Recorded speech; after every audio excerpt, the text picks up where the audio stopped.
ngwa ka m gwazie unu ihe melu mbe ji wee hapụ osisi ọ tadoro ọnụ wee na-efe n'ikuku. Ka ọ na-efe n'ikuku a, ọ gwara ụfọdụ ihe ndị bịa na-agbatụ ya n'obi. Ọ na-asị so otu a ka ọ na-adị.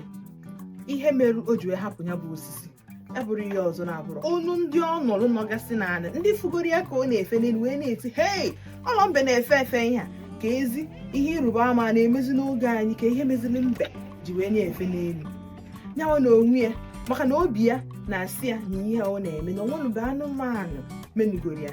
O wee sị ka o bịa gwazie fa na onye anwa na-efe. O wee sị, nemo ọkwa mụ ifu ka m si efe n'elu, ihe a na-eme ị ga-emenwu ya. Ọkwa ya melụ mbe ji wee hapụ osisi ọ tadokwara ọnụ wee na-afụ ụwa machara mma n'otu o si wee dị.